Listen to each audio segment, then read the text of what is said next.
ভাইজান আমার মুসলমানেরা ও নওজওয়ানেরা, আল্লাহ পাক আমাদেরকে এমন একটা মাহে রমজান মাস আমাদেরকে নসিব করেছেন, এই রমজানটাকে আমরা হাতছাড়া করব না।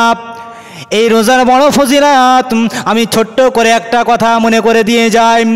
এই রোজার মাসে যদি কোনো মুসলিম পাড়ায় মুসলিম ভাই যদি সকালবেলা চায়ের দোকানে খুলে যদি চা বানায়, দুধ চা, রচা, বিস্কুট, কেক, এটা সেটা ইত্যাদি নিয়ে যদি বসেছে, ব্যবসা তার জন্য হালাল হয়েছিল গোটা বছর, কিন্তু রমজান মাসে সে কেন এমনভাবে দোকান খুলে বসে আছে, সেখানে কিন্তু কোনো হিন্দু কাস্টমার আসে না, পুরো একদম ছাক্কা মুসলিম গ্রামে সকালবেলা চায়ের দোকান খুলে বসে আছে, আর সেখানে আশফাকুল্লাহ, আব্দুল্লাহ, মহিবুল্লাহ, আব্দুল কুদ্দুস গিয়ে চায়ের দোকানে লাইন দেয়, আর বলে ও দোকানদার ভাই, আমরা যদি চা খাই আমাদের তো সবাই দেখতে পায়, আমাদের বড় লজ্জা লাগে, তোমার দোকানের দরজায় যদি একটু পর্দা লাগিয়ে দাও তাহলে বাইরের কোনো মানুষ আমাদেরকে দেখতে পাবে না।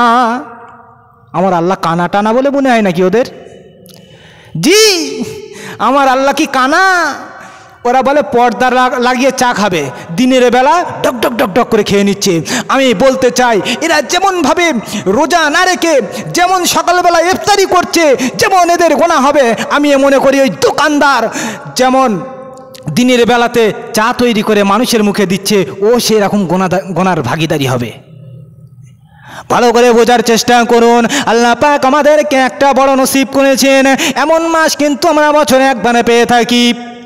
মেয়ে বলছে, মা আমাকে কাল সকালবেলা একটু রেখে দিয়ে ভোরের বেলা আমি সেহেরি খেয়ে কাল থেকে রোজা রাখবো।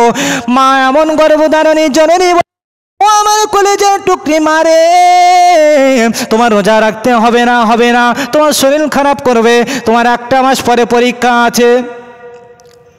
মেয়ে রোজা রাখবে, মা মানা করছে রাখতে হবে না, তোমার শরীর খারাপ করবে। মেয়ের উপরে রোজা ফরজ, আর মা সেখানে মানা করছে, আর সেই মায়ের কথা শুনে মেয়ে রোজা রাখলো না। আহারে কেমন জননী! শিক্ষা দেওয়া দরকার ছিল, মা একটা মাস তোমার জন্য রোজা রাখতে হবে, আমি তোমার জননী গর্ভধারণী, তোমাকে আমি এই শিক্ষাটা দিচ্ছি, তোমাকে একটা মাস রোজা রাখতে হবে। আর তা না করে মেয়ে রাখতে চাইছে, মা বারণ করে দিচ্ছে, মা গুনাহগার হবে, মা জাহান্নামে যাবে, মেয়েও জাহান্নামে যাবে, কারণ মেয়ে রাখতে চেয়েছিল আর মা রাখতে মানা করেছে। সেই কারণে মেয়েকে দরকার ছিল জোর করে হলেও ইসলামের একটা বিধান হলো রোজা, এই বিধানকে মা কেমনভাবে আমাকে মানা করে, আর সেটা থেকে আমি দূরে সরে যাই। না না না না না, ও মুসলমানেরা, এটা আমাদের ভালো করে মাথায় রাখতে হবে। এই রমজান মাস যেমন আমাদের উপরে ফরজ করেছে আল্লাহ পাক, রমজান মাসের রোজাকে আমাদের উপরে যেমন করে ফরজ করেছেন, আল্লাহ পাক হজ আমাদের উপরে ফরজ করেছেন, আল্লাহ পাক রব্বুল আলামিন আমাদের উপরে নামাজকেও ফরজ করেছেন, যাকাতকেও ফরজ করেছেন। যদি আমাদের সামর্থ্য অনুযায়ী থাকে আমরা হজ ও যাকাত করতে পারি, আর যদি আমাদের সামর্থ্য না হয়ে থাকে তাহলে আমরা হজ ও যাকাত দুটো থেকে বিরত থাকবো। কিন্তু রোজা, নামাজ আর কালেমা আমাদের জন্য অপরিহার্য, করতেই হবে, করতেই হবে। যখন একটা মানুষ, যখন তার বিবেক আছে, বুদ্ধি আছে, ভালো, সে পাগল নয়, সে যখন ইসলাম শরিয়াতের দৃষ্টিতে যখন সে সাবাল্যক হয়, আল্লাহ রাব্বুল আলামিনের প্রত্যেকটা বিধান তার উপরে কার্যকারী হয়। যখন একটা বিধান সে অমান্য করে আল্লাহ পাকের, তখন খাতায় তার নাম উঠে যায়, ওই বান্দাটা আমার নফরমানি বান্দা হিসেবে গণ্য হয়ে যায়।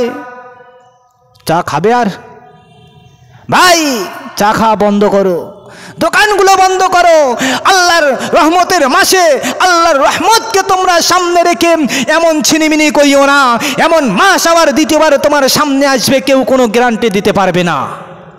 বন্ধু আমার, সাবধান হন, সতর্ক হন, এমন মাসকে কাজে লাগান।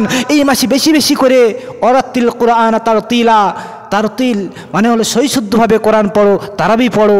আর তারাবিতে কি অবস্থা হচ্ছে আমরা ইউটিউব, ফেসবুক ইত্যাদি খুলে তো বুঝতে পারছি। ইমাম সাহেব দেখতে পাচ্ছে কখনো এক পাড়া দিয়ে আমি বেরিয়ে যাই, আর এই এক পাড়া পড়ে ইমাম সাহেব বিন্দাস, আর তোমরা নামাজ হলো না হলো তোমরা এখানে গোড়াগড়ি খাও। আর আমার মাস শেষে 10-15 যেটা আমার সঙ্গে মিট করা ছিল সেটা পেয়ে যাব, চলে যাব। আর ওই সমস্ত হাফেজ সাহেবদেরকে বলি এমন করে পড়িও না, একটা পারা ভালো করে পড়াও, ভালো করে পড়াও। কারণ কোরআন শরীফ যখন পড়ছো, ওই কোরআন শরীফ তুমি কিন্তু ঠিকই পড়ছো, প্রত্যেকটা উচ্চারণ তুমি ঠিকই করছো, কিন্তু মনে করি একটা উদাহরণ দিয়ে আমি বলতে পারি, এই দোকানে বাসন পাওয়া যায়, কথাটা কেমন হলো? এখানে বাসন পাওয়া যায়, এই দোকানে বাসন পাওয়া যায়। আর আমি এখানে তিনটে শব্দ আছে, তিনটে শব্দের ভিতর অক্ষর আছে, তিনটে অক্ষরের ভিতর থেকে এ খয়কার এখা আর নেটা দিলাম অন্য শব্দের সঙ্গে। তাহলে কি হচ্ছে, আমি এক শব্দ কেটে নিয়ে আর একটা শব্দের সঙ্গে লাগালাম, এর শব্দের সঙ্গে এমন করে যদি লাগায় তাহলে কিন্তু অক্ষর উচ্চারণ হয়েছে, মানে কিন্তু আমি কিছুই বুঝতে পারবো না। ঠিক তোমরা যখন কোরআন পড়ো অক্ষরগুলো উচ্চারণ হচ্ছে বটে, কিন্তু মানেগুলো ঠিক আসবে না। সেই কারণে কোরআনগুলো আস্তে আস্তে ভালো করে পড়তে হবে। এটা থেকে আমাদের জ্ঞান সঞ্চয় করতে হবে, আমরা জানি কিন্তু মানি না। এটা আজকের এই রমজান মাসের ফজিলতের আমি কিছু একটু আপনাদের সামনে তুলে ধরলাম। আল্লাহ পাক আমাদেরকে শোনার চাইতে বেশি বেশি করে আমল করার তৌফিক দান করেন। আখির দাওয়ানা আলহামদুলিল্লাহি রাব্বিল আলামিন।